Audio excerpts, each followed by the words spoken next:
technology, history, and America's godly heritage. We talk about anything that affects your faith, your family, or your freedom. So don't go anywhere, because Point of View starts right now.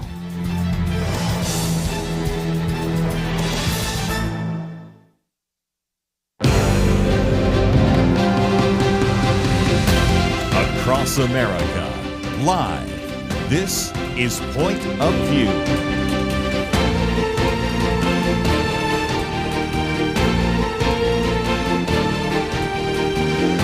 And now, Chelsey Youman. Well, welcome to Point of View on this beautiful Friday afternoon. We are so grateful you are joining us today. I am filling in for Kirby Anderson and so happy to be back with you all today. We have a very full show, as there is always no shortage of news for us to be covering. And it is an absolute joy for me to introduce our panelists today. One, because of their incredible talent, intellect, and perspectives, but two, because they are my former colleagues and friends. First with us today is Jeff Mateer. He is the Executive Vice President and Chief Legal Officer with First Liberty Institute. Thank you for joining us today, Jeff. Hey, Chelsey. Great to be here. So excited you're with us today. And we also have Erin Smith. She is Associate Counsel with First Liberty Institute. Thank you for being with us, Erin. Yeah, thank you. Glad to be here. It's exciting to have you all here because we have such a lot of legal news to be covering today. But before we get to those issues, we're going to start with the California gubernatorial candidate race. If you have not been following this, which some of us do, some of us don't, because it is a primary after all in California, current Governor Newsom has decided to step out, ostensibly to be running for the presidential race. But in his absence, we've got a full primary developing over there in California. And if you're not aware, California has what they call a jungle primary. They changed this a couple of years ago, where the top two candidates, regardless of their party affiliation, who win the most votes, those two candidates will move on for the general election. An interesting development in their election, isn't it, Jeff?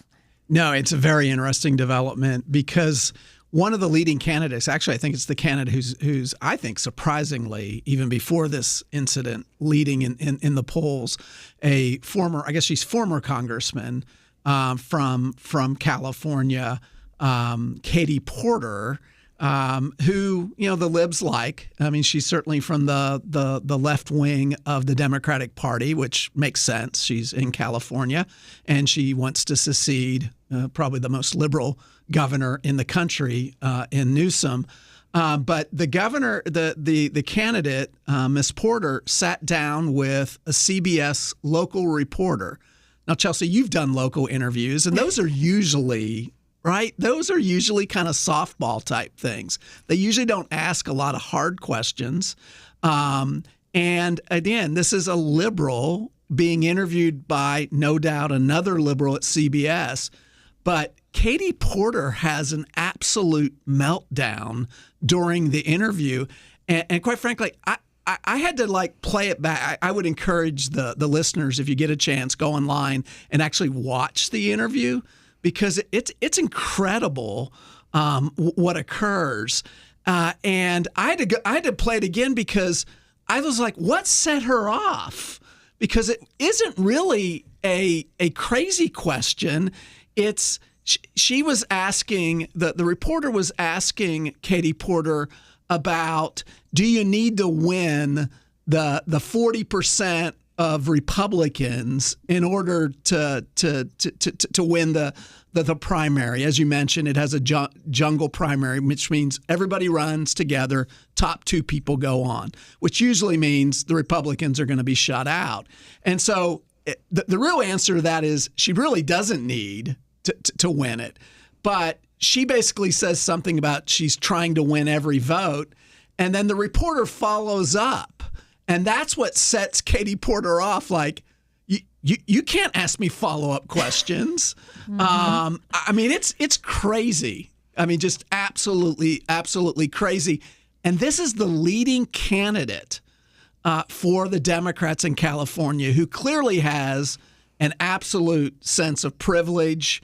And how dare you not just ask the questions I want to answer? How dare you follow up on a question? Well, you're raising so many interesting points, Jeff, that I'm going to get to because, Erin, I saw this interview and like you, Jeff, I was floored, first of all, by not only her entitlement, but her flagrant disrespect for the journalist. You and I, and Erin, I am assuming you as well, have faced our fair share of media scrutiny. I mean, we have had interview after interview with hostile media on very difficult issues that are the most culturally unpopular. I always joke that I was so canceled when I went to sign up for a Twitter account. I was canceled before I could even make one. They wouldn't let me have one. And we're used to hard-hitting questions, having to defend our issues because we rest on truth and we rest on what we believe, the Bible has to say about our issues. And so I think there comes almost this confidence in practice, one, when your cause is righteous, and two, when you've been pressed before and you've been forced to defend your righteous causes. In this interview, Erin, what struck me is a Democrat who has never really had to answer hard questions, has never been asked, pushed back upon, and said, okay, well, you still have to unify California. If you're going to be the governor of California, you've ostracized 40% of your voter base. What do you want to do about that? For her to absolutely blow up on this reporter had no tact, but it was indicative of a silo to me, Erin. I wonder your thoughts on this, where they're so siloed, there's no real debate. You fall in militant lockstep with the main party line. And we saw that she was unable to defend not only her position, but she tried to end the interview and ultimately ended the interview in under 3 minutes, Erin. Yeah, I mean, I don't know. It did give the feeling that she's never, taken an interview that she didn't already have all of her answers pre-planned. Maybe it was pre-recorded. She's not been really pushed on any issues. It just like you and Jeff have both mentioned, it reeks of entitlement and expectation to be treated differently, which was kind of the point of the reporter. I mean, she said, I've asked every candidate these questions. This is not, everyone has agreed to answer these questions. And the way that Katie Porter even answered her first question, do you need the 40% that voted for Trump to win the election? She was kind of just flabbergasted. And maybe she said what perhaps a lot of people think in California, I don't need those people. But that's not the politician answer. That's not what you would have been trained to say. And so that just tells me, she obviously has experience being a politician, but this was not good. This was just bad. And, Jeff, this wasn't the only news that we've seen out of her. Even in the last 2 days, a video has surfaced of former Congresswoman Porter. And in the video, she's on camera doing an interview, and her staffer is in the background of the video. And she yells at the staffer, get the explicitive out of my shot. And so there is a pattern here of what they are even saying, staffers coming forward and saying of abuse with those staffers. And I think when we're looking at a position like the governor role for the state of California, Jeff, when I look at that, it's a really important position because she's going to be representing the largest state in the union, but also really, when it comes down to it, we should expect more of our candidates, and this idea that I cannot be questioned. I think the left has really allowed a lot of hate to overcome their party, we've seen in their rhetoric. And the fact that she's such a leading primary candidate has me question, really the standards of the Democrat Party for their candidates. More on this issue when we get back after the break.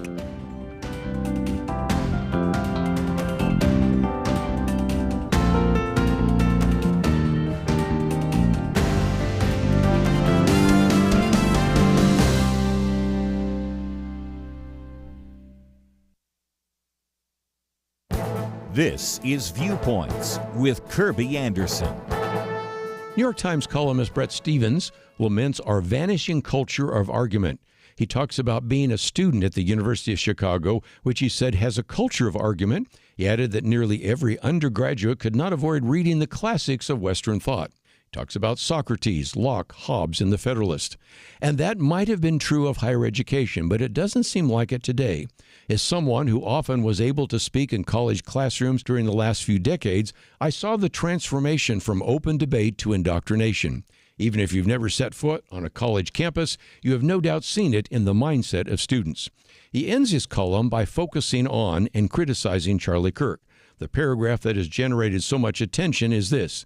He said, "It's too bad that Kirk, raised in a Chicago suburb, didn't attend the University of Chicago. It wouldn't have hurt getting thrashed in a political debate by his smarter peers or learning to appreciate the power and moral weight of views he didn't share."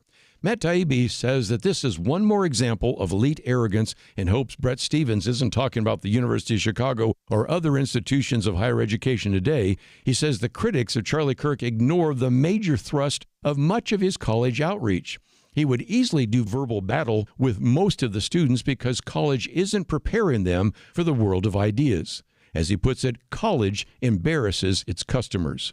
The fact that a non-college graduate could hold his own with students and professors in the U.S. and in the U.K. after spending time in self-study and a few online courses from Hillsdale College exposes both poor arguments and elite arrogance. I'm Kirby Anderson, and that's my point of view. For a free booklet on a biblical view on chemical abortion, go to viewpoints.info/chemical-abortion. Viewpoints.info/chemical-abortion.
You're listening to Point of View, your listener-supported source for truth.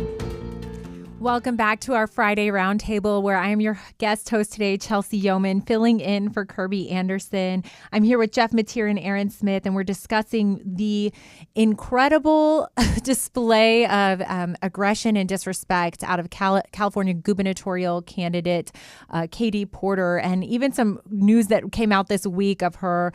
And we were really just discussing the I would say lack of decorum, but diplomacy, even among liberals more broadly, and how I'm wondering, Erin, if there's an increase in tolerance because of it for hateful rhetoric there, because they've become a lot more militant in their ideology over the last few years. You know, we've seen what I would say a lot of us can relate to, maybe having friends who are liberals or associate more with liberal viewpoints, maybe out of goodwill or you know, their best ideas of how the world or politics should operate, but how increasingly negative and hateful the rhetoric has become. And this is not a new phenomenon. This is really, Jeff, you and I can remember back to the Obergefell days over 10 years ago when I first joined First Liberty Institute. And the rhetoric started really becoming inflammatory then against conservatives and their viewpoints. And that was over 10 years ago. And when you think of how large media is, the platform that media has on mainstream media, which is one of the reasons, by the way, I'm so grateful for a Point of View that gives a platform to alternative viewpoints and conservative and Christian viewpoints in such a respectful way and dialogue. But on the other side, we've had 10 years of propaganda where conservatives have been called every single name in the book. And that's culminated in a really a demonized people group in our nation, the conservatives, and then a people group who feels free because of dehumanizing their opponents for so long to be hateful, to incite violence, to incite extremism, because they view their so-called righteous cause as so worthy and important that others who don't align with them really have it coming. And I hate to say it in those terms, but obviously we're so sensitive because this culminated in what happened with Charlie Kirk's assassination. And, Jeff and Erin, I know we live this real time in the conservative movement at First Liberty Institute, or me in my various movements in the pro-life world, where we ourselves have faced threats of violence and threats of harms in our organizations and our buildings. And there was this really, I thought, important publication by Kristen Wagner, who is the president of Alliance Defending Freedom, where she talks about how this rhetoric on the left and the hatefulness over the years, it has meaningful impact, does it not, to us? And I'll start with you, Jeff. I'd love your perspective on that. Yeah, no, it's a scary time. And I know you've been out there, whether it's on a college campus or just really anywhere. And I know it kind of worked out. The day that Charlie was murdered, I was speaking at an event at a law school and had a young man that after I was finished said that he had more questions for me and literally followed me to my car. And, I look at someone like that and he was very confused. He was focused on the transgender issue and kept, repeating questions about what my views were, what they are, have they changed, and was pretty insistent. And I really didn't think much of it till I get in the car, and then I start getting word that Charlie Kirk has been shot. Mm-hmm. And so I think I think we face that. I know, I'm sure just like ADF, First Liberty is taking more and more precautions when Kelly Shackelford or others are out in public. I think it's the world we live in. I compare that to, the news that we saw about the explosives being outside, perhaps a red mass, and because they thought justices were going to be at that church. What did they give the Kavanaugh? The court gives the Kavanaugh attempted assassin, was it 8 years? Something like 8 years. Incredibly short and doesn't send the message that needs to be said. And to quote Charlie Kirk, I think Charlie, when the dialogue stops, that's when there's a problem.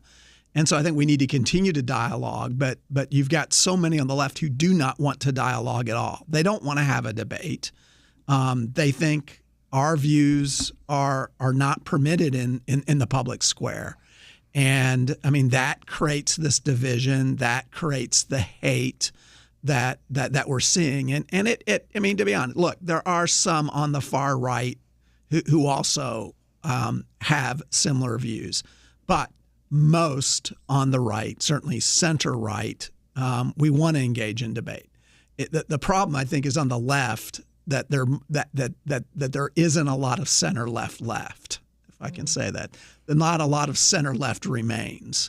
That it seems to be they've gone to the fringes, and I think when you actually believe the rhetoric, it creates problems. And so I think that's the environment that Kristen is highlighting in her very excellent op-ed, and it's one that we've got to live with every day now.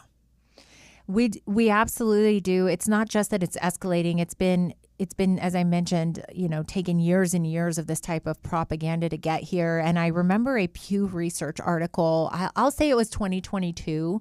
I could be wrong on that, where it discussed, they did a measurable to see, which demographic or which ideology is the most likely to become a violent domestic terrorist in the United States and Canada.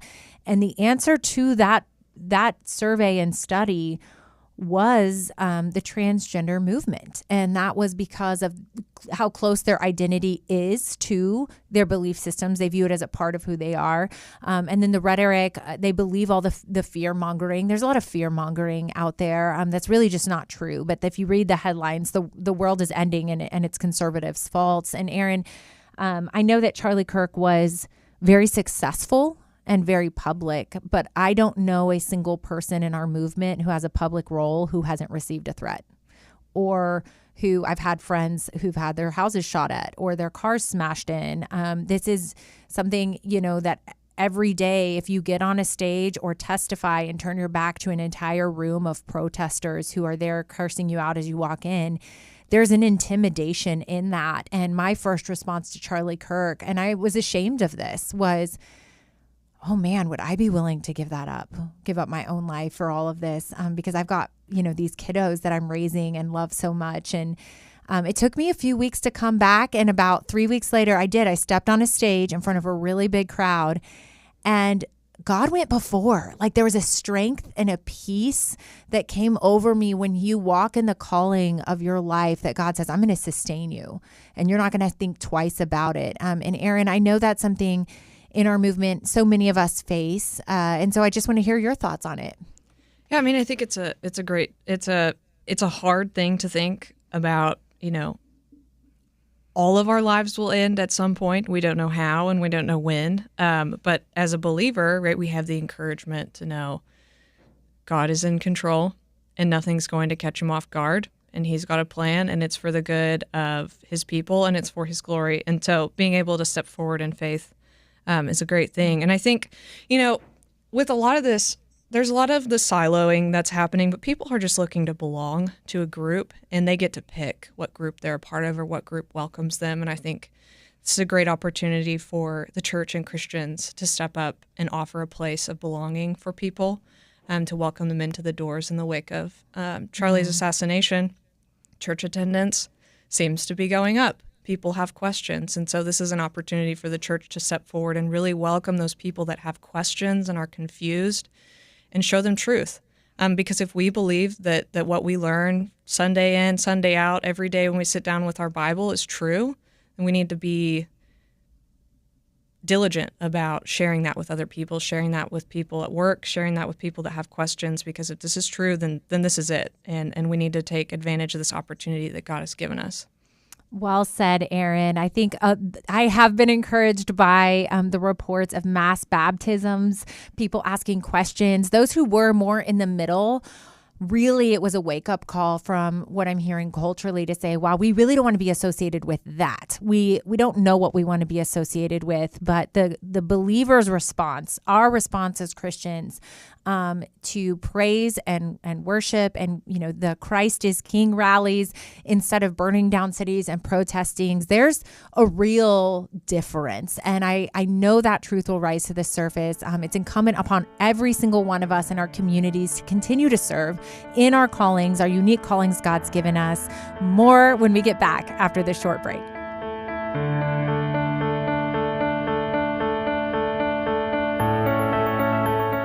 At Point of View, we believe there is power in prayer, and that is why we have relaunched our Pray for America campaign, a series of weekly emails to unite Americans in prayer for our nation.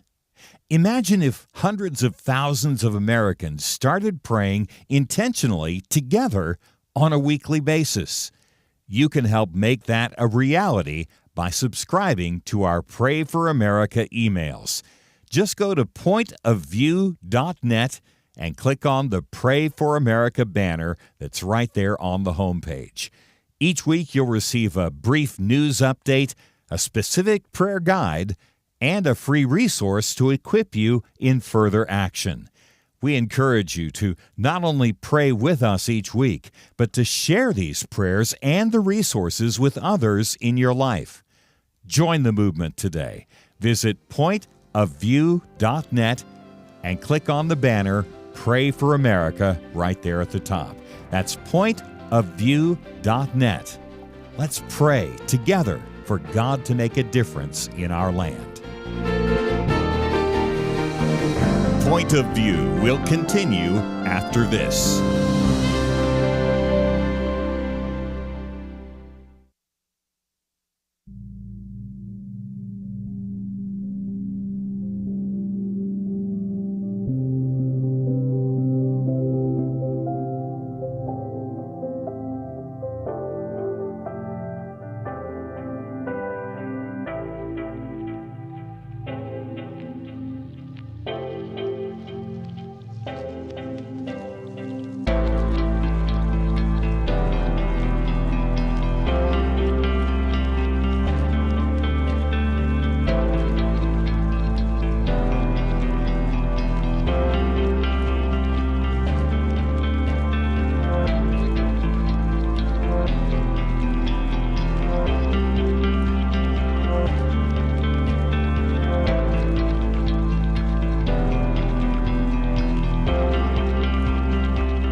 You are listening to Point of View.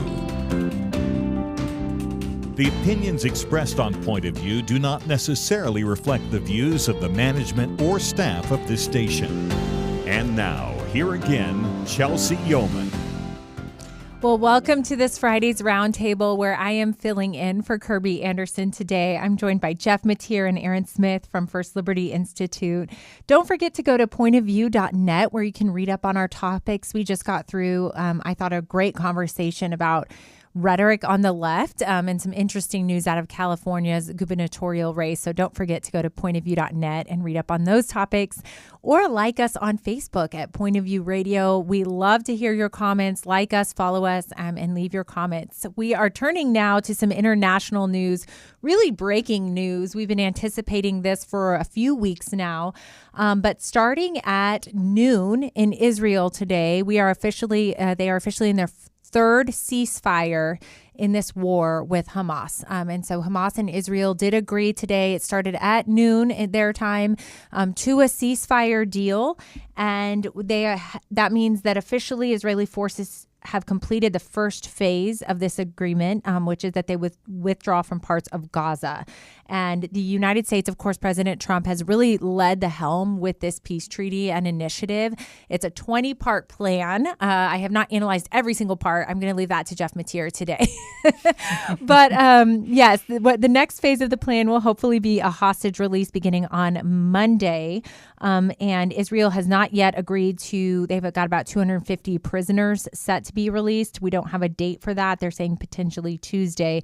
But within 48, the 48 Israeli hostages who remain in Hamas's arms need to be released. And 20 of those, Israel says they hope are still alive. And so we certainly hope they are. I know President Trump is set to visit Israel on Monday, so they're increasing security protocols there. Jeff, I'm going to start with you. I'd love to just hear your thoughts. How successful do you think this third ceasefire is going to be? Are we more hopeful now, 2 years into this horrific war? Are we closer to seeing an end? And should he get a Nobel Peace Prize? Yeah, well, if it's successful, he should, but he won't. Well, in all likelihood, he won't, because they'll refuse to give it to him.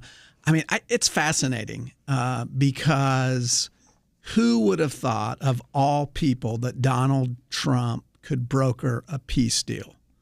I don't know if Las Vegas set the odds on it, but if they had, I would guess that the House was giving pretty good odds that couldn't be done. But to me, it reminds me.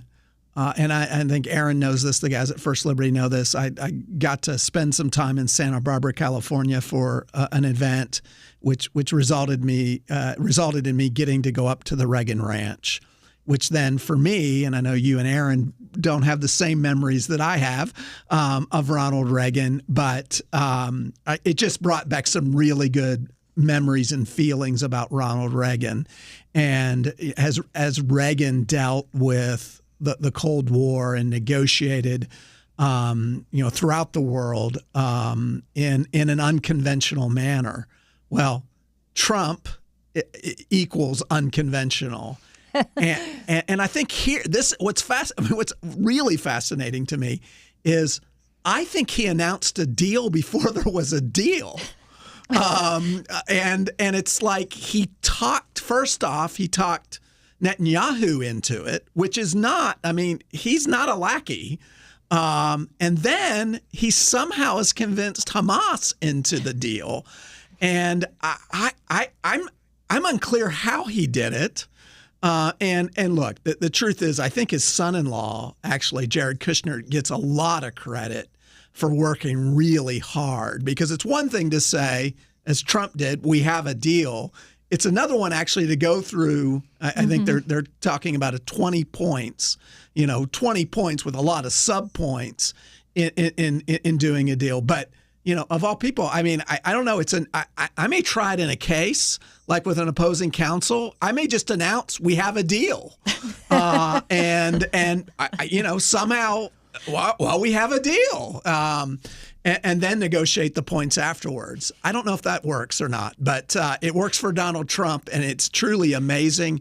And if he pulls this off, yes, he deserves a Nobel Peace Prize. I just can't imagine that they may shut down the prize rather than give it to him. Well, they absolutely should. I read that this is his 8th peace treaty in less than a year, mind you, that he has been president. We're not even into his midterm yet. I do also think it was confirmed, Jeff, what you're alluding to, that there was not a deal finalized yet, because we saw a video of Secretary of State Rubio handing President Trump a note, and the note said, we're getting close to a deal, and we need you to approve the tweet. We want you to be the first to announce it. And so I think it does certainly help hold their feet to the fire. I would give a little credit here to the United Nations. This is not going to be intuitive, but because President Jeff, you don't know what Jeff, listen. Because French President Macron and the Saudi Arabian Crown Prince bin Salman were trying to propose a two-state solution, I have a feeling President Netanyahu was more inclined to want to work with President Trump's solution. I mean, I think that it probably made it a lot more appealing, right, Jeff? You don't think so? No, that's right. I thought you were praising the UN. And never. Yeah, okay. I mean, I got very, very nervous that you're praising the UN, because the UN should never be praised. They shouldn't, but they were pressing for a two-state solution, and they were gaining ground. I mean, over 200 countries were defecting, including our Western allies. Australia, we're starting to say they're going to support an actual state of Palestine, which we all know, first and foremost is unbiblical. But second of all, I did want to tease this out, Erin. I'm not trying to throw you a curveball here, but I don't know. I like to say, when I think there are world players on Point of View that we should be paying a little bit closer attention to, that mainstream media maybe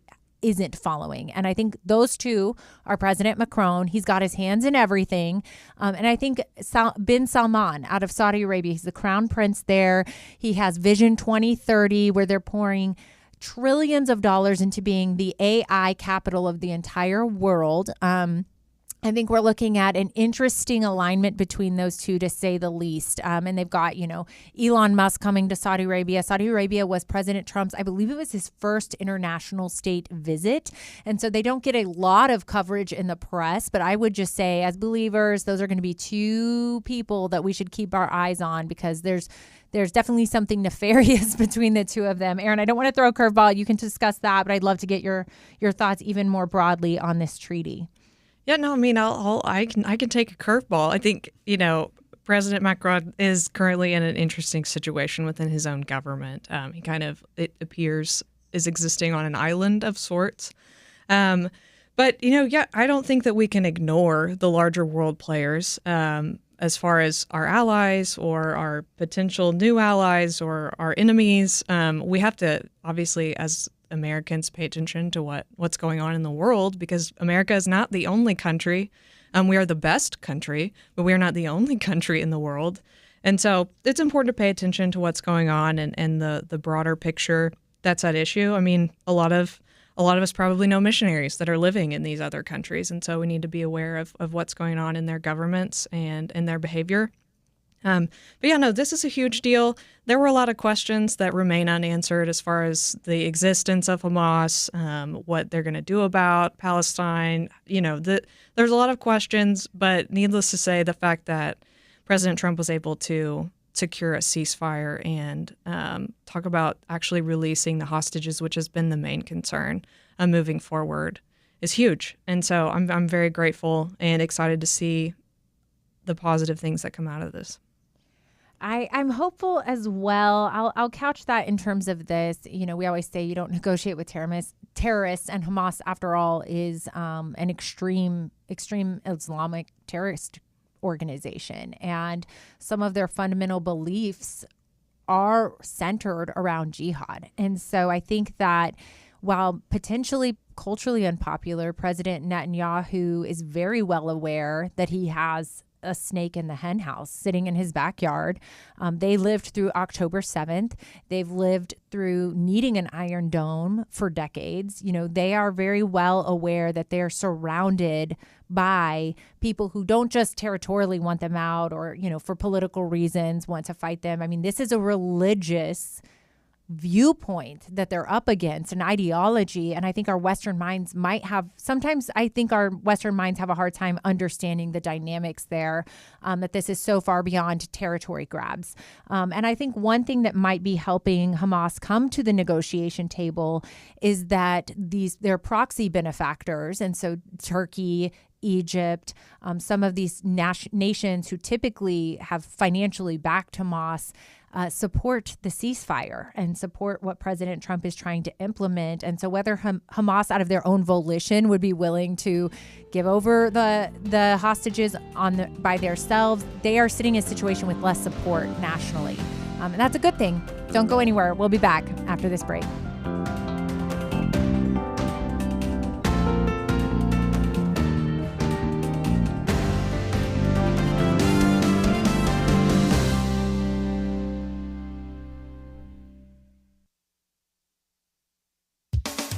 Psychoanalyst Erica Komisar is a therapist to families and especially children in private practice in New York City. Her periodic columns for the Wall Street Journal on child rearing are treasures.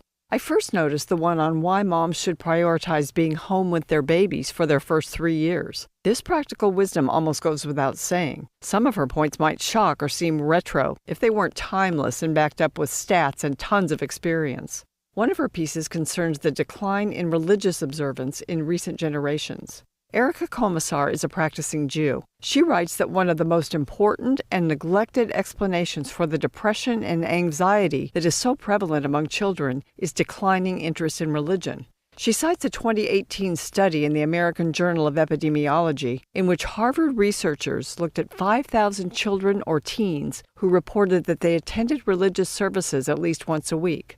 These kids scored higher in psychological well-being and had lower risk of mental illness than their peers who did not attend services. Plus, they were more likely to volunteer, have a sense of mission, and to forgive. They were less likely to use drugs or engage in early sexual activity.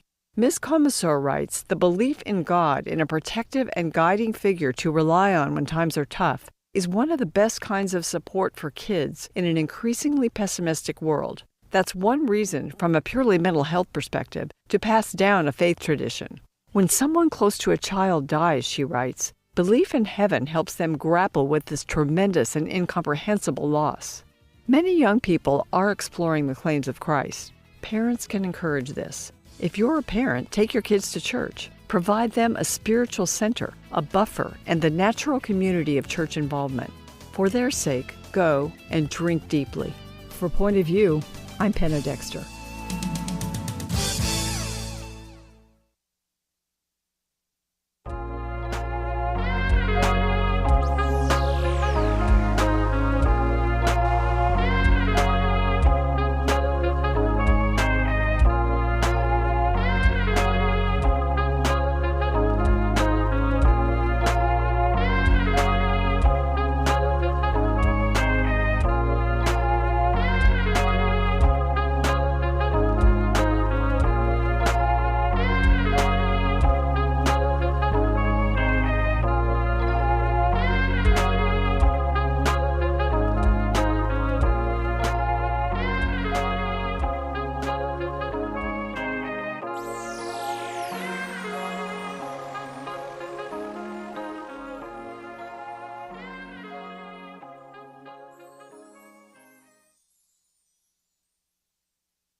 You're listening to Point of View, your listener-supported source for truth. Well, welcome back to Friday's Roundtable. We are discussing the peace deal that started today between Israel and Gaza, a treaty that President Trump worked to put together. And I want to turn now our discussion, Erin, to what's next for Gaza. I think this might be preliminary. We have yet to see, all of these action items fully implemented. Of course, it's going to be contingent on the release of the 42 Israeli hostages, those who are alive, as well as the bodies of those who have died in the hands of Hamas. But beyond that, there is this question that we have over 1.5 million Palestinians displaced from the Gaza Strip. It's been absolutely decimated. I mean, the infrastructure, I read 60% of the infrastructure is entirely gone from the region. And a lot of that is Hamas to blame, right? We know that they use their own civilians as body shields in this war and do it very publicly. And Hamas is so, I don't know, delusional is probably the word, that they're calling this a victory. I mean, they are touting this. And again, getting back to our discussion on their ideology, that they are at war with God's chosen Jewish people. For them is a feather in their cap from their religious Islamic viewpoints. And so they're viewing this as a victory. And we saw this again, one of their top militant leaders after the UN was talking about a two-state solution and giving them West Bank and Gaza as a former Palestinian state. They said this is the fruit of October 7th. They're viewing the world's, the propaganda machine and the way that culture is swayed by them, all the protests as a victory, even though their own people have been suffering, which is incredible to me. And so, Erin, I don't know if you've looked into that a little bit here, but tell me what your thoughts are. Is this something where President Trump, we think, is going to step in? We saw him post that video at the beginning of the year, making Gaza, Trump Tower 2.0 with statues everywhere. He talked about making it a resort destination.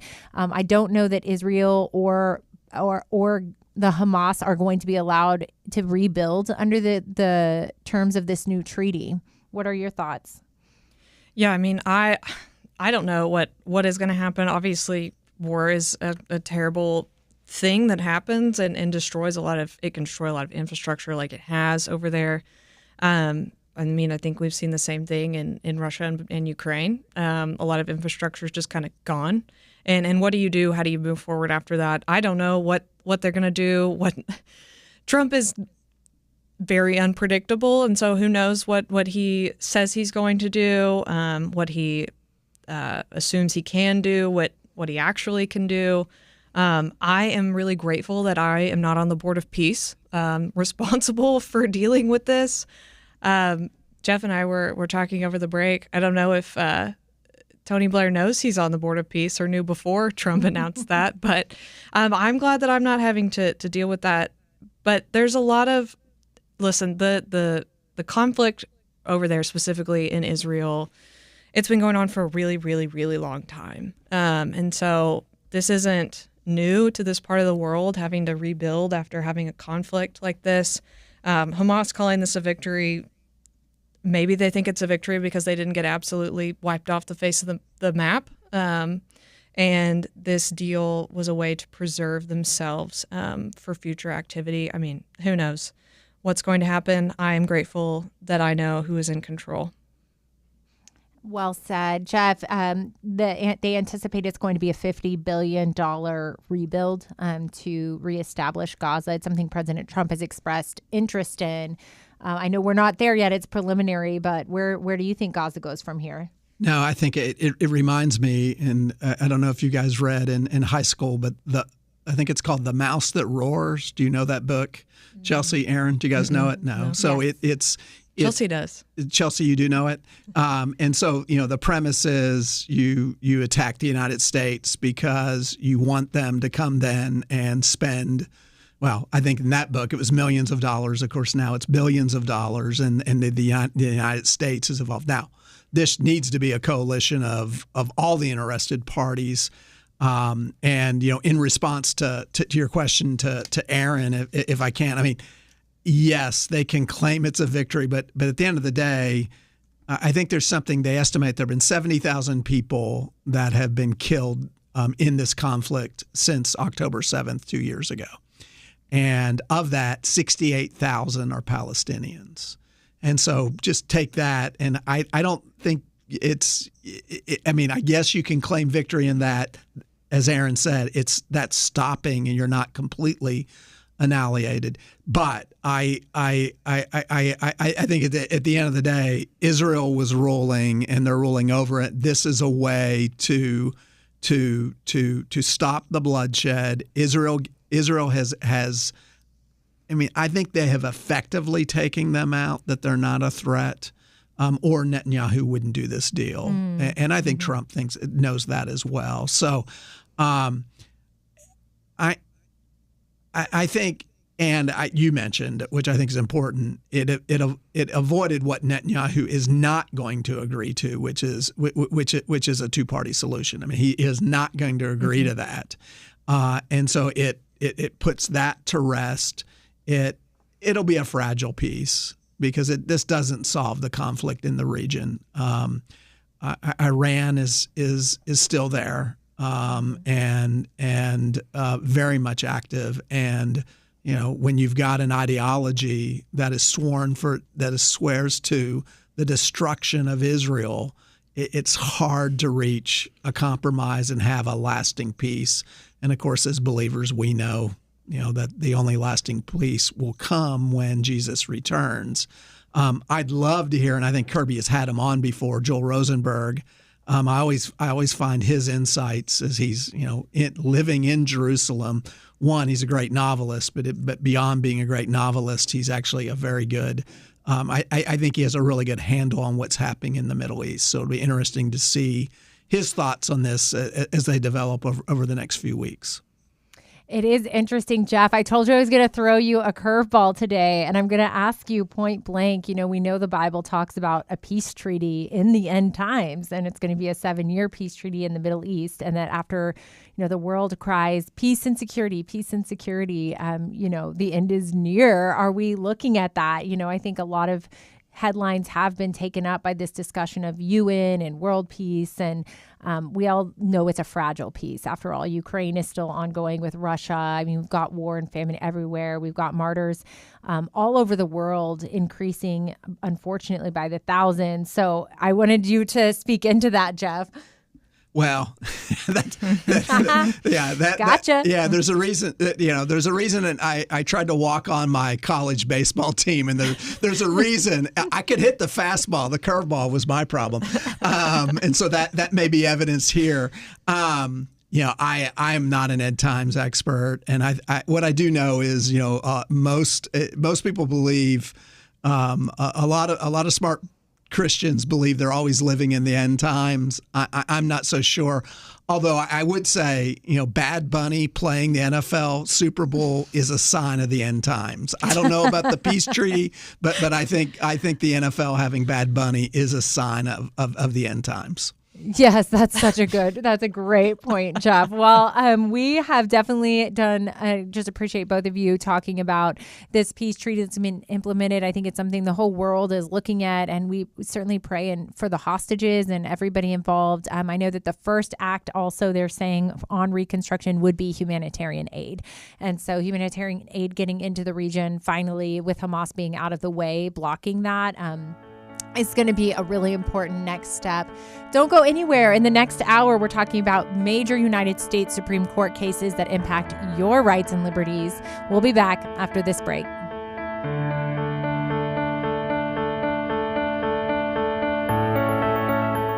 It was not that long ago that censorship appeared to be almost inevitable. Free speech was being attacked and strangled in many places. And some of us wondered if this was the end. But now, many feel a new sense of hope, a chance for a fresh dawn. Let me caution you, now is not the time to relax. It's a time to press forward, to use this fresh opportunity to proclaim and learn how to apply truth to current issues. By the fact you're here, listening right now, that tells me that you recognize the vital role Point of View plays as a voice of truth. For more than 50 years, we've informed and equipped people who have made a real difference. And when you give to Point of View today, you breathe life into what can be a new golden era for the truth. Please take a moment right now and invest in truth. Visit pointofview.net or give it 1-800-347-5151. That's pointofview.net. Click in now or call 1-800-347-5151. Point of View will continue after this.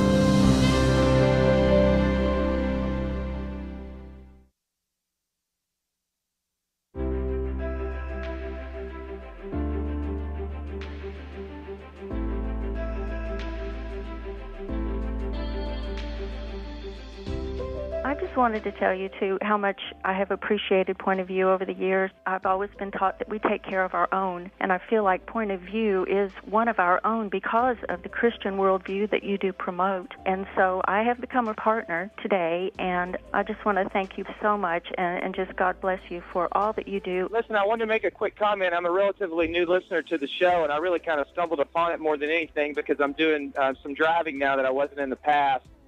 And my comment really is, I think you guys and gals are more right on about the assessment of this country right now than anything I've heard.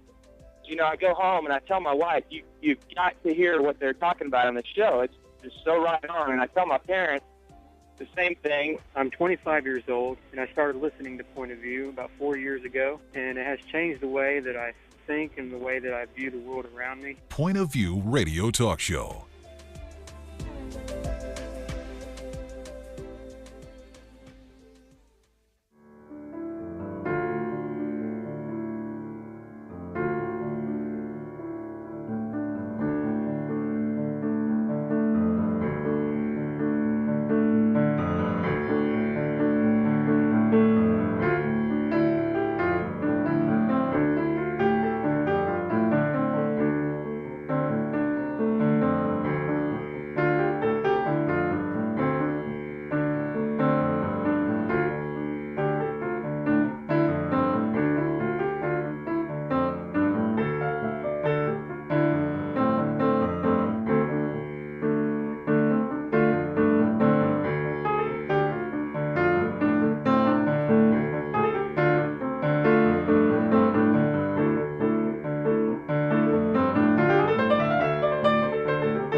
Hi, this is Kirby Anderson. You know, each day we take on the tough issues and provide a biblical perspective to them. The topics we cover are wide-ranging: apologetics, theology, prophecy, creation and evolution, intelligent design, marriage, family, child-rearing, the millennial generation, trends in society, politics, economics, business, religious liberty, the Constitution, public policy, foreign policy, military policy, tensions in the Middle East, abortion, homosexuality, pornography, sexual ethics, media, technology, history, and America's godly heritage.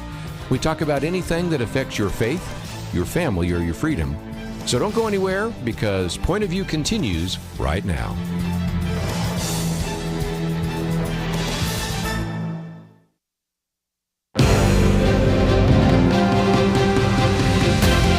Across America, live. This is Point of View.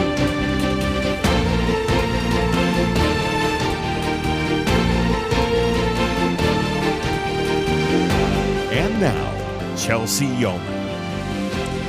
Well, welcome to the Friday Roundtable edition of Point of View today. I am filling in as your guest host for Kirby Anderson, and I have an incredible panel today. I am joined by Jeff Mateer and Erin Smith, both brilliant legal minds from First Liberty Institute. Thanks again for joining us today, guys.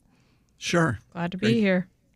I'm glad to have your brains, because we're turning now to an hour about our rights. We're going to start with religious liberty rights, free speech rights. We're going to talk about the right to life. And then ultimately, we'll probably end our hour with rights that could be impacted by developing AI. So we have a full hour ahead. Don't go anywhere. And if you want to go back and listen to our last hour, we discussed, of course, the peace treaty in Israel.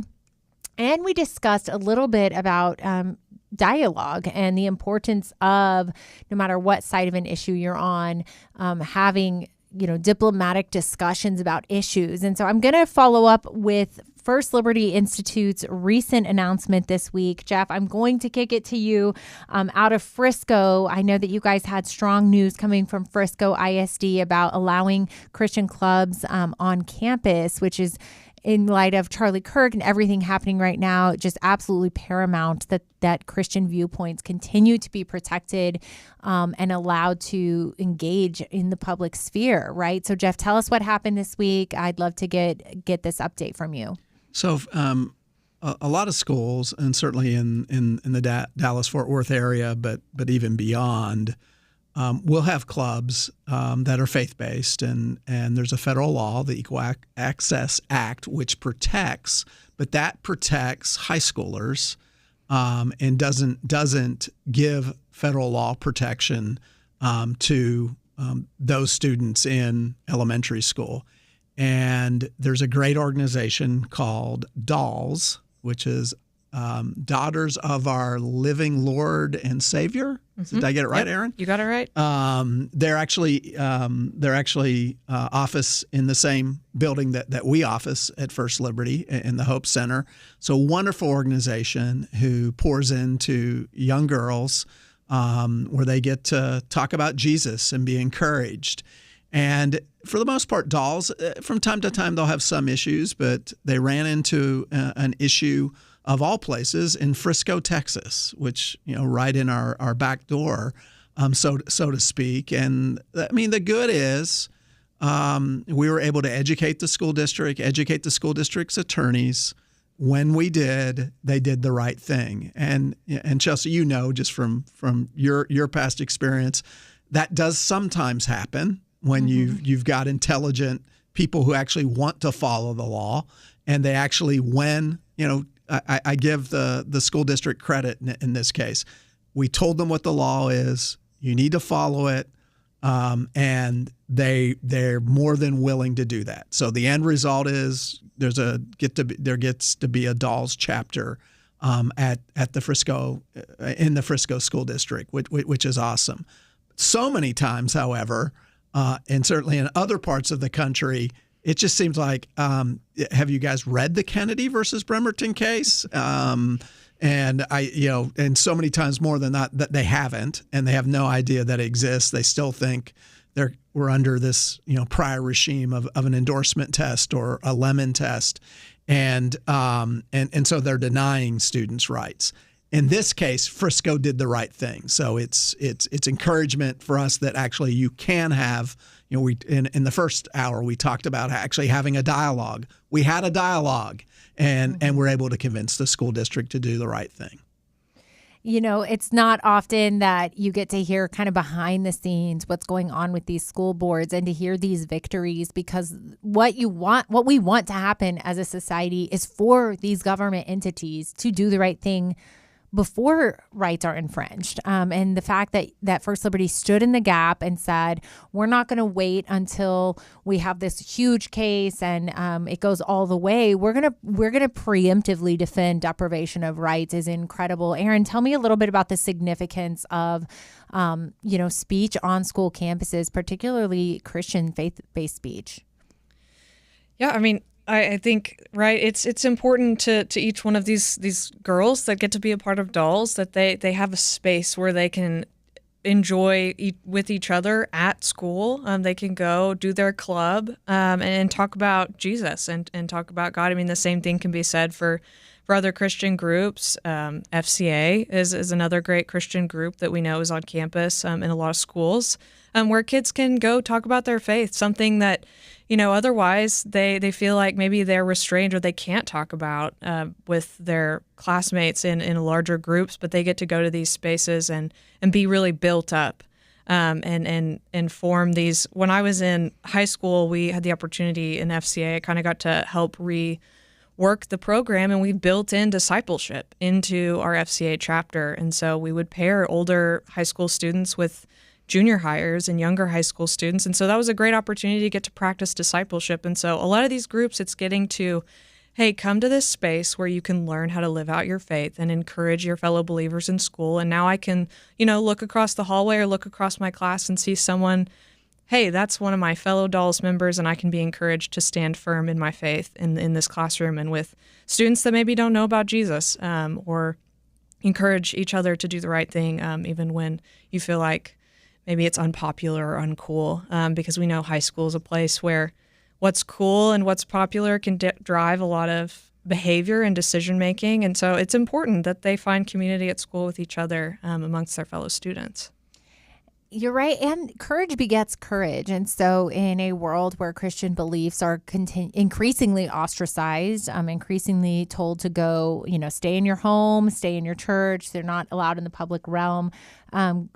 Us defending our rights like this, once you lose them, you never get them back. And so there's such significance in say we're going to create a space for courage, for dialogue, and for the gospel ultimately to spread. I'm so grateful for First Liberty Institute. I am biased because I worked with y'all and I love y'all so much. But tell us, Erin, where our listeners can go and learn more about your work and cases. Yeah, if you want to hop over to firstliberty.org, you can find, we have a list of all of our active cases. You can sign up to get the insider articles, so you'll get something in your inbox once a week that kind of runs through what's going on at First Liberty, things to be watching out for. And also, if you feel led, you can click the donate button and support us financially. We will always, always, always take your prayers at First Liberty. We will always accept your willingness to go before the Lord in prayer for First Liberty and the things that we are doing. We also love you guys keeping track of our cases and what's going on so that you can be educated and so that you can educate your friends. Right. I mean, it takes just one person, maybe even if you're here listening and you've been fired or pressed by your employer because of your religious beliefs, or you feel that you've had to hide those beliefs. That's where First Liberty Institute comes in. It's a nonprofit law firm. I don't know if you've ever heard of such a thing outside of First Liberty and groups like them that support rights, but I'm so grateful for their work on the religious liberty front and the free speech front. We are going to be turning after this next short break to free speech rights. The Supreme Court heard a really precedent-setting case this week, the case of Salivar versus Childs. You're going to want to hear this update about your free speech rights when we get back after this break.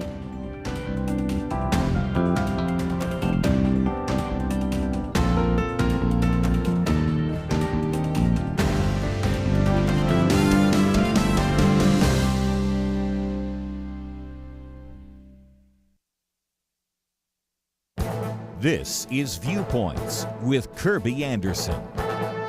New York Times columnist Bret Stephens laments our vanishing culture of argument. He talks about being a student at the University of Chicago, which he said has a culture of argument. He added that nearly every undergraduate could not avoid reading the classics of Western thought. He talks about Socrates, Locke, Hobbes, and the Federalist. And that might have been true of higher education, but it doesn't seem like it today. As someone who often was able to speak in college classrooms during the last few decades, I saw the transformation from open debate to indoctrination. Even if you've never set foot on a college campus, you have no doubt seen it in the mindset of students. He ends his column by focusing on and criticizing Charlie Kirk. The paragraph that has generated so much attention is this.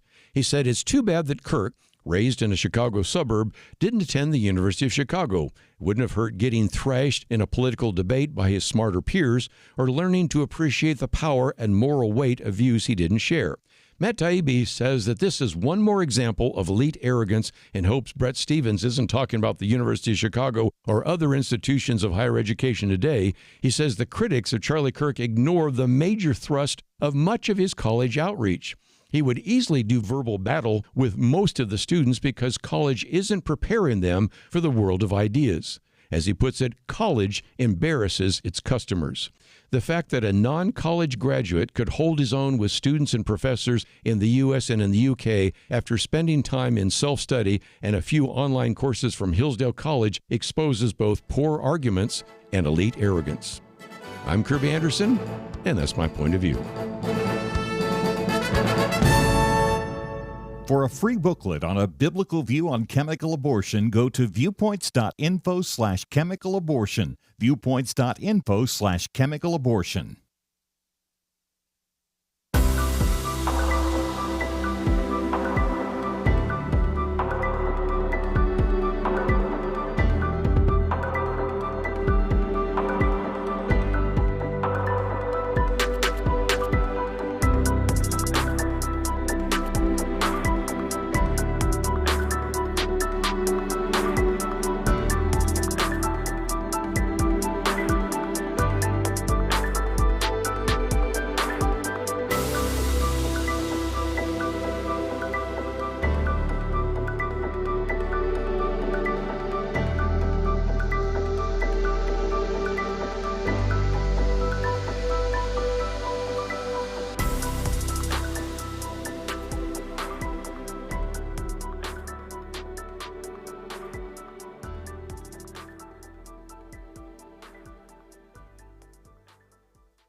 You're listening to Point of View, your listener-supported source for truth.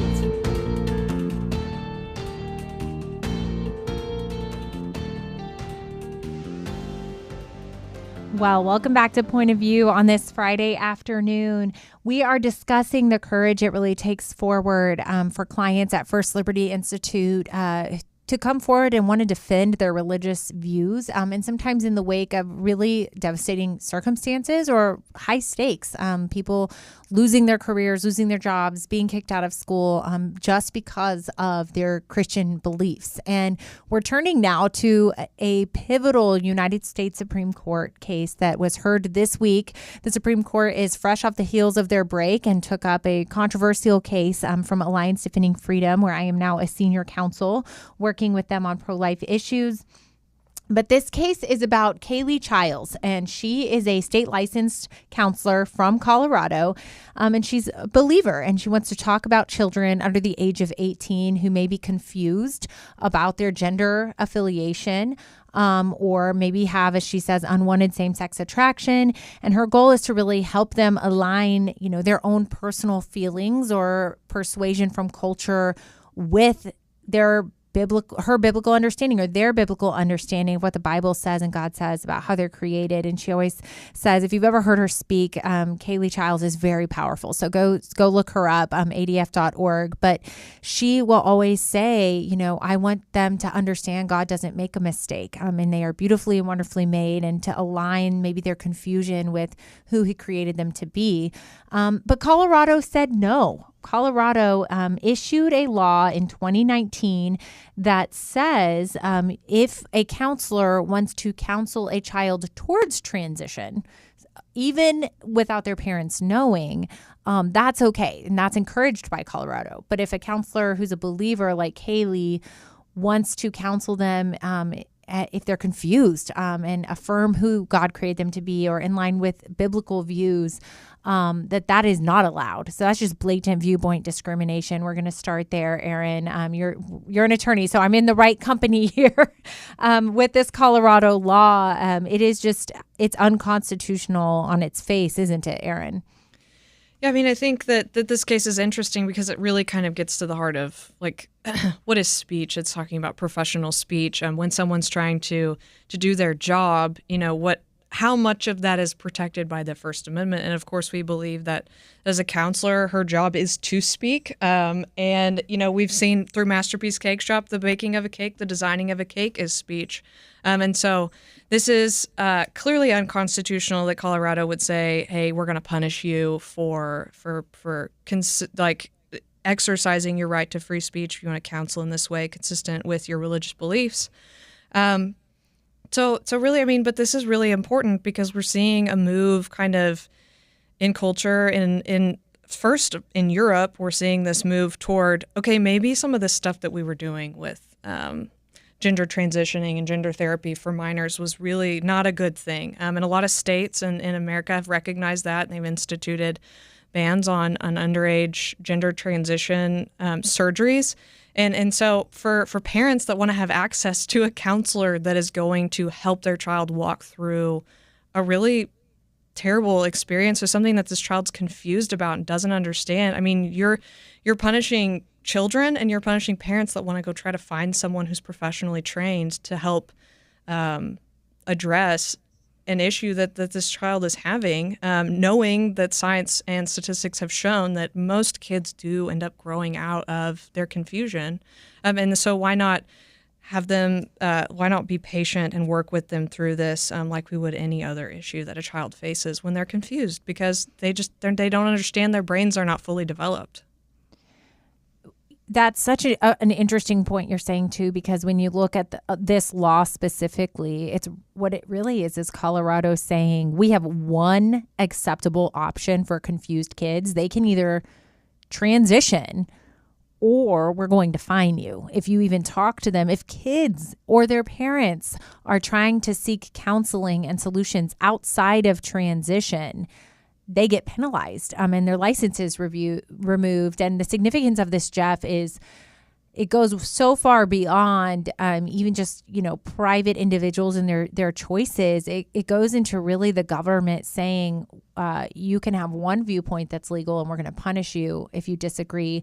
And then secondarily, is there space in professional realm for Christians? This is her license we're talking about. And, us as attorneys, we have our own licenses. And the minute they start going after doctors who don't want to do abortion, counselors who want to counsel in line with biblical views, attorneys who maybe want to represent believing clients like we all do, what you're discussing is really an exodus of Christians from professional settings. And I think there's some real danger in that, Jeff.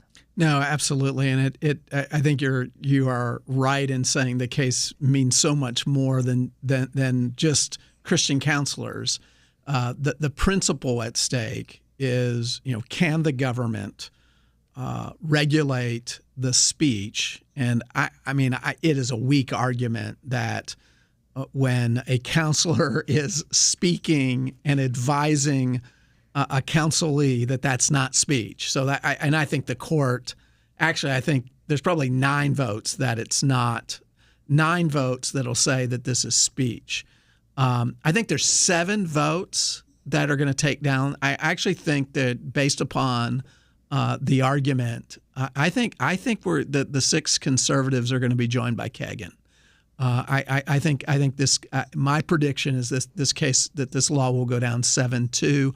And I actually think there's a world where there could be a 9-0 opinion, but I won't like it because it probably will be watered down.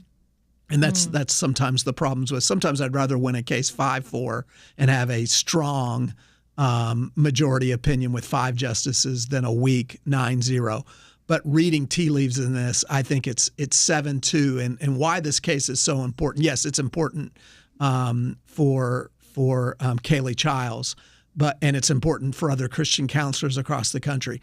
But it's important for lawyers, for instance, because we've had efforts and we've seen efforts, and so far we've fought back efforts to regulate the speech and conduct of lawyers by bar associations saying, what you can say to a client, what groups you can be a member of.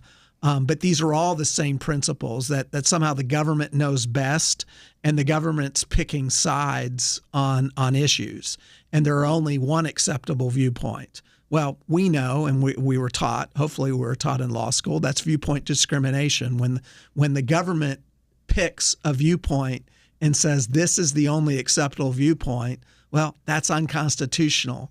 And whether it's a law restricting counselors or it's a law telling a clergy what they can do or not do, for instance, or lawyers what they can do or not do, then that's classically unconstitutional. And I think the good is with this Supreme Court, I think they recognize that the Supreme Court has been great on First Amendment issues. And I think, and I think your colleague at ADF did a great job in arguing the case. And I think, just again, reading tea leaves, I think we're going to get a really good result, and we might even draw at least one of the liberals in our favor.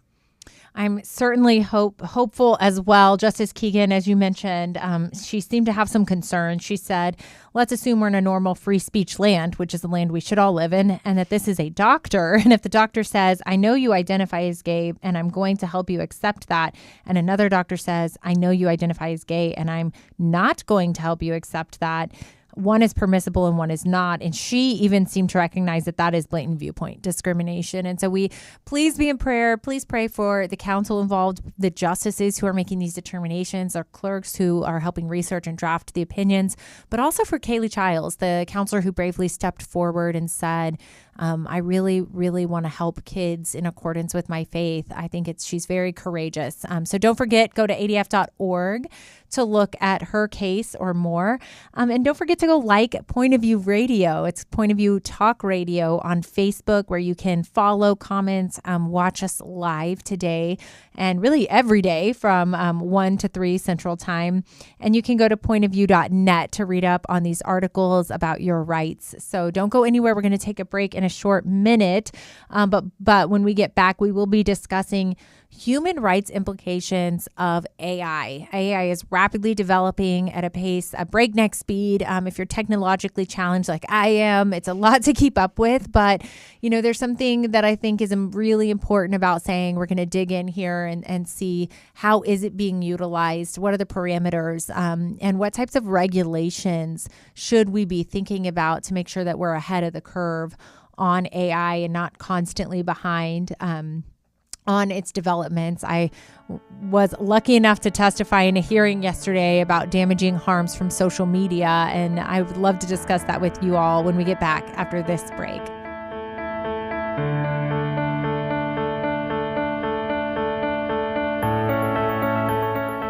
Where does moral truth come from? According to 58% of Americans, individuals determine moral truth. A quarter of Generation Z says society determines moral truth, and morality can even change over time. Only 42% of Americans believe that truth comes from God. I don't know about you, but I find these numbers extremely troubling. It really is a crisis of truth, and that crisis has consequences. Look at society. Evil is called good, good called evil. People with biblical beliefs are called bigots, or worse, they're canceled. But there is hope. The Bible promises the truth will set us free, and that's why Point of View is relentless in our commitment to the ultimate source of moral truth, God's Word. At Point of View, we know that God's truth is eternal, and if we stand together, we can help more Americans apply His truth in their daily life.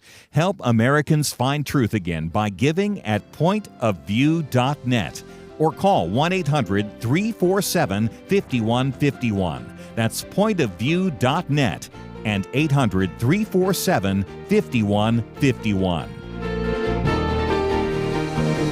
Point of View will continue after this.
You are listening to Point of View. The opinions expressed on Point of View do not necessarily reflect the views of the management or staff of this station. And now, here again, Chelsey Youman. Welcome to our Friday Roundtable, where I'm joined by Jeff Mateer and Erin Smith today. We are discussing this hour many implications on our freedoms and rights throughout. We were discussing the legal sphere right now, but we're going to turn now to an area, I don't often think of automatically how will this implicate my rights in the future when you hear the word AI, but an article came out on World Magazine, which is an incredible site. I always find lots of news there. So if you're looking for news that maybe mainstream media doesn't cover that's of interest to us as believers, go to worldmagazine.org. But this article specifically is talking about ways that AI development and the rapid development could really hinder human rights broadly in the future. And, it is a tool after all. We always hear that, it's neither good nor bad. It's how is it being used? But I spoke at a Kentucky interim hearing yesterday before the legislature task force on really implications of AI and the harms to children specifically. And when we started talking about the types of data usage and privacy violations and how much of our data, every click, interaction, communication, the way we scroll, what we keep our eyes on for how long, all of those algorithms now have AI that is just constantly improving not only their ability to addict us as users, but to sell information about us, our age. They can predict our age to the year within about 25 hours, which is scary. And, we all, if you're on social media, it's something to think about. But, I'll start with you, Erin. We discuss a lot about AI, but it's something I think, Europe has a little bit of a leg up on us. They're regulating the internet earlier and faster than the United States is. But at the same time, it's hard. It's like, how would you control this? The AI seems so rapid and fast paced. And so was there anything about this article that stood out to you particularly, the World Magazine article? Yeah, I mean, first you mentioning Europe and their internet rules reminded me of an intern that we had this summer that did a project for us about the internet rules. Shout out Richie, if you're listening. Thank you for doing that project again. I know that was kind of felt like a wild goose chase, but there's a lot of rules to be followed when you want to have something on the internet in the EU. And so, I think that we in America there's a hesitation to try to regulate or limit private companies and things that they're trying to do. And so I think that that's caused a little bit of perhaps caution when it comes to trying to regulate the internet. But yeah, this article kind of felt like a weird apocalyptic type thought. I mean, we've seen TV shows for years now. I mean, I think there was a TV show a while back, and maybe it's still on, I don't know, Person of Interest or things like that, where they were predicting Terminator comes to mind. They would predict these crimes that would, before they would occur, they'd be watching these people and figuring out, this person's going to commit a crime within the next 24 hours. I mean, if I read this article and it sounds like that is actually a real possibility, that they can watch our movements and try to figure out and track people. I am not interested in being tracked, but I also am choosing to use social media platforms and a cell phone and all sorts of things. I mean, I go out in public where there are cameras. So really, how much control do I have? I can vote to elect people that will try to put in good rules. And what do those rules look like? I mean, who's being hindered? Someone has to have their conduct stopped or limited in some way. And so what is the answer? I think it's going to be a lot of trial and error. And that's where, I think that states can try different things. And so we can maybe use our states as a way to try to figure out, what laws work, what types of regulations work. But again, these companies are so massive. They're operating across the entire country.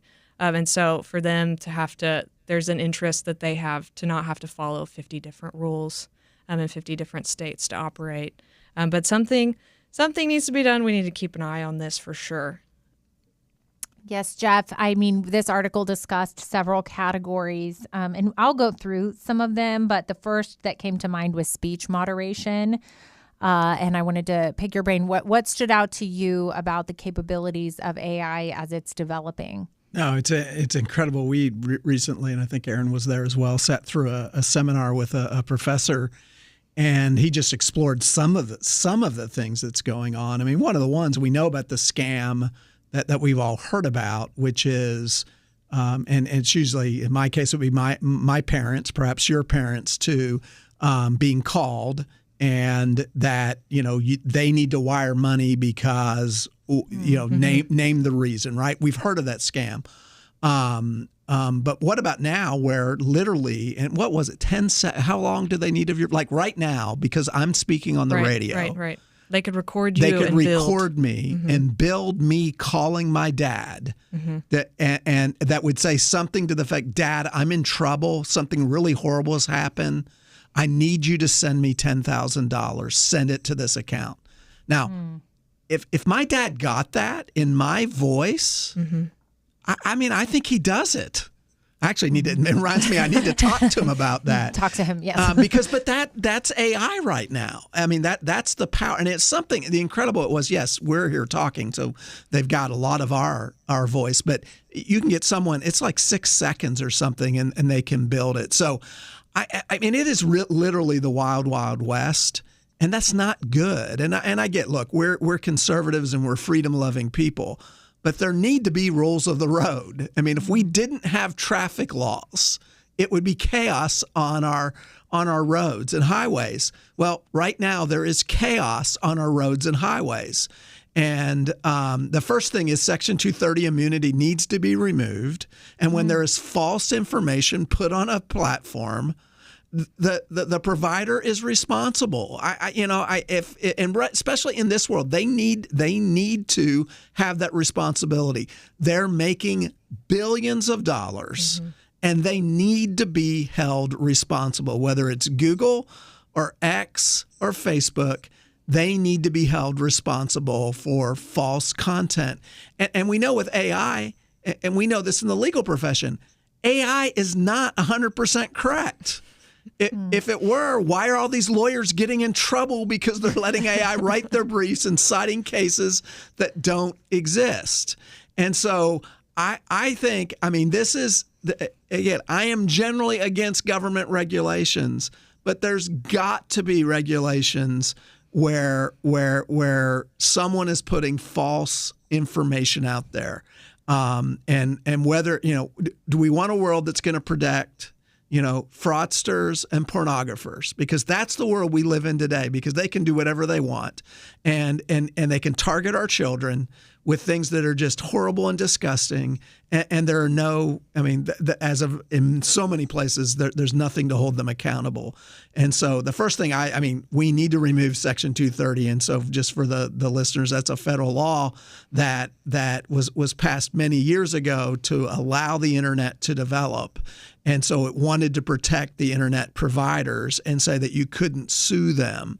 And there have been some chipping away of that, but it just needs to go down completely. They just like a normal business can't make false representations, misrepresentations, and they're held accountable for those.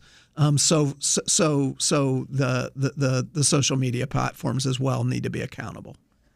I love hearing the fire, Jeff, because it's so true. I mean, we have parameters around consumer laws. We protect consumers from fraud. We protect people from defamation, deep fakes, false image and likeness usage.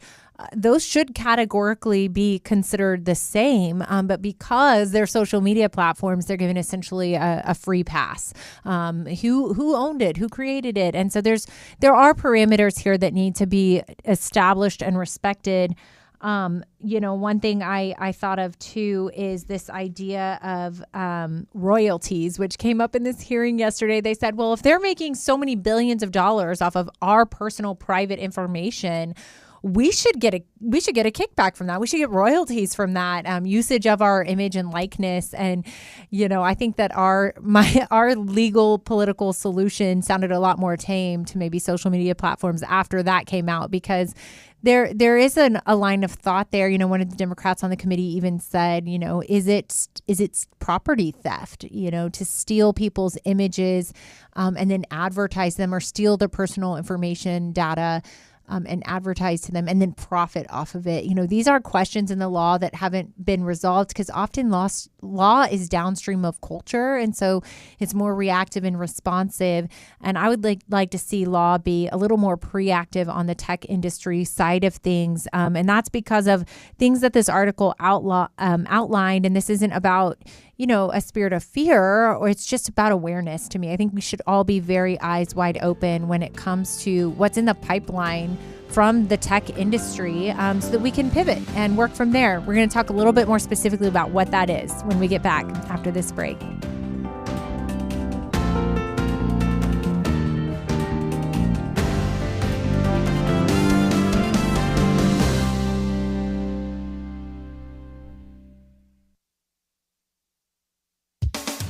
Psychoanalyst Erica Komisar is a therapist to families and especially children in private practice in New York City.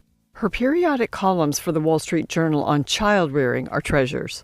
I first noticed the one on why moms should prioritize being home with their babies for their first 3 years. This practical wisdom almost goes without saying. Some of her points might shock or seem retro if they weren't timeless and backed up with stats and tons of experience. One of her pieces concerns the decline in religious observance in recent generations. Erica Komisar is a practicing Jew. She writes that one of the most important and neglected explanations for the depression and anxiety that is so prevalent among children is declining interest in religion. She cites a 2018 study in the American Journal of Epidemiology in which Harvard researchers looked at 5,000 children or teens who reported that they attended religious services at least once a week. These kids scored higher in psychological well-being and had lower risk of mental illness than their peers who did not attend services. Plus, they were more likely to volunteer, have a sense of mission, and to forgive. They were less likely to use drugs or engage in early sexual activity. Ms. Komisar writes, the belief in God in a protective and guiding figure to rely on when times are tough is one of the best kinds of support for kids in an increasingly pessimistic world. That's one reason, from a purely mental health perspective, to pass down a faith tradition. When someone close to a child dies, she writes, belief in heaven helps them grapple with this tremendous and incomprehensible loss. Many young people are exploring the claims of Christ. Parents can encourage this. If you're a parent, take your kids to church. Provide them a spiritual center, a buffer, and the natural community of church involvement. For their sake, go and drink deeply. For Point of View, I'm Penna Dexter.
You're listening to Point of View, your listener-supported source for truth.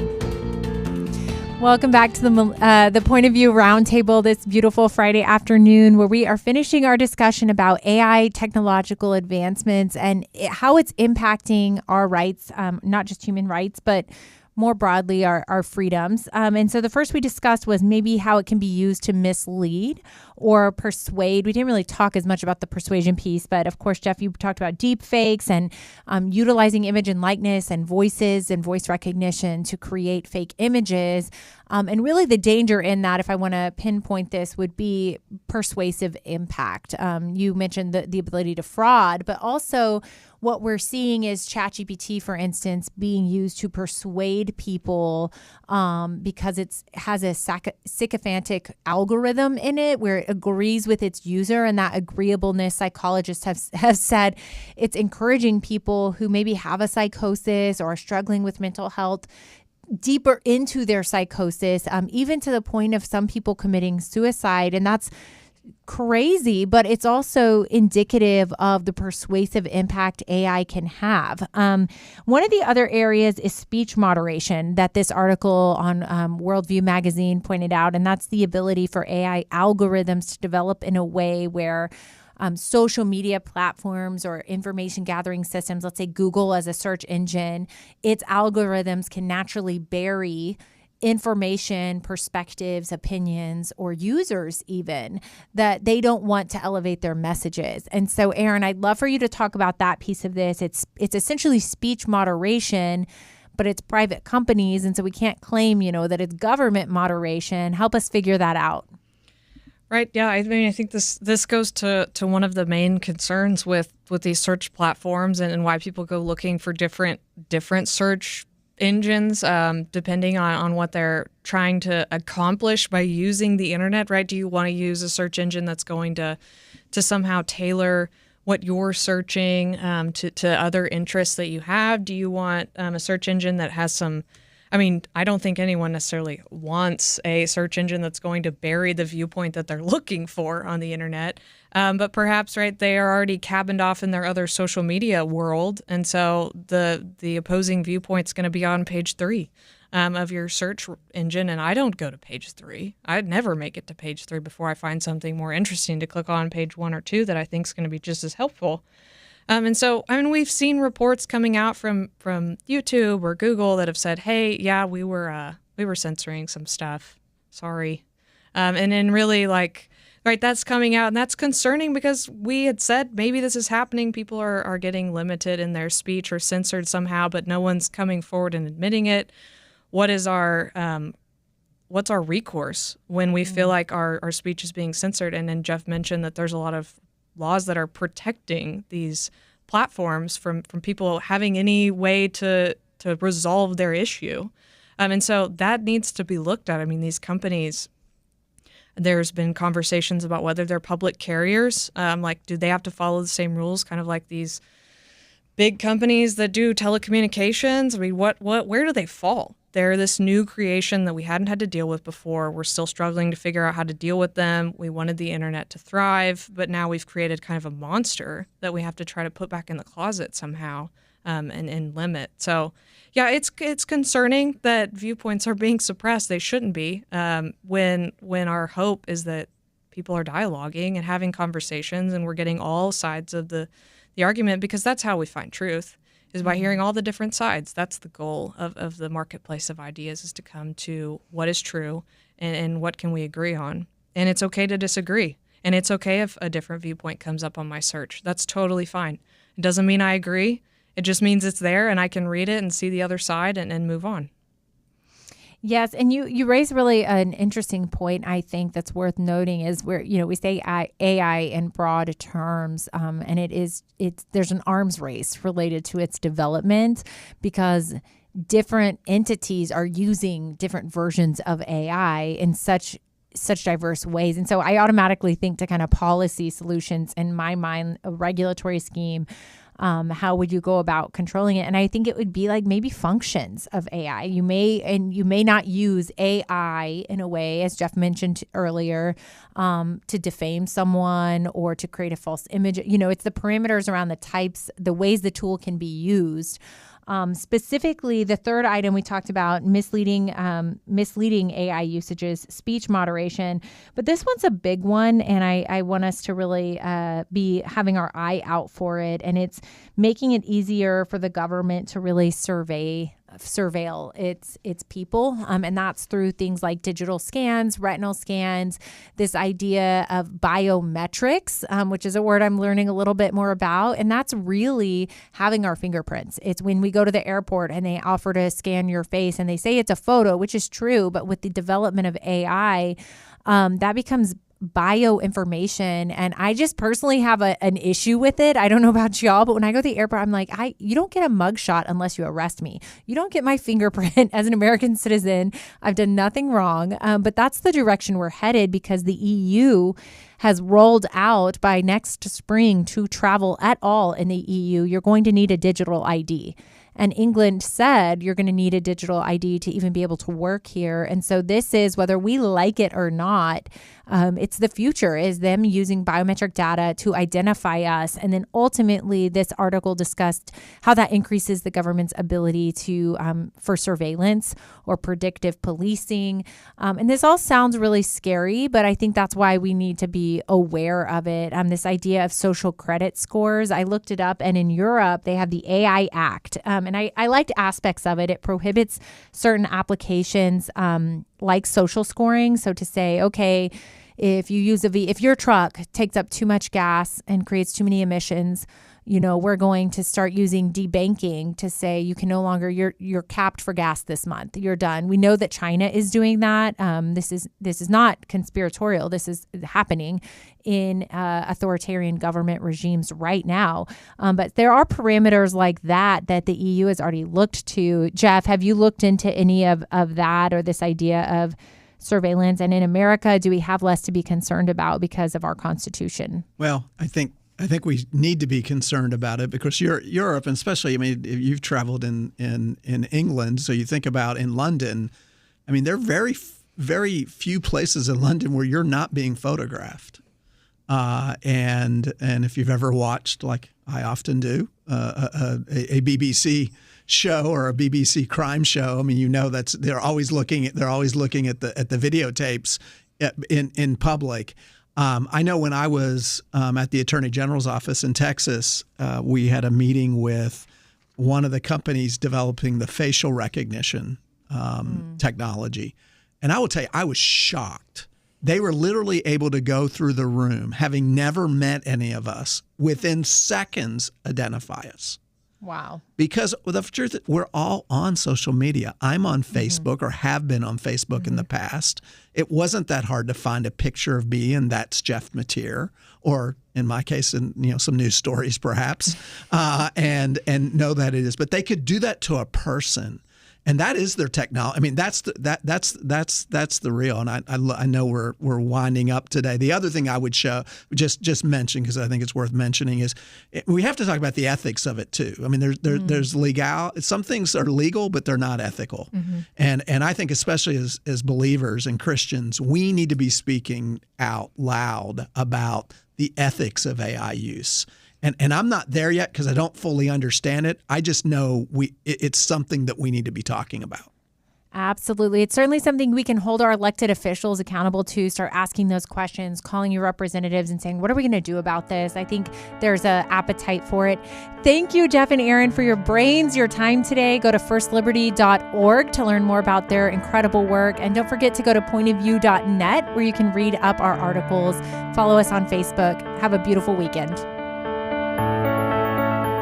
It was not that long ago that censorship appeared to be almost inevitable. Free speech was being attacked and strangled in many places. And some of us wondered if this was the end. But now, many feel a new sense of hope, a chance for a fresh dawn.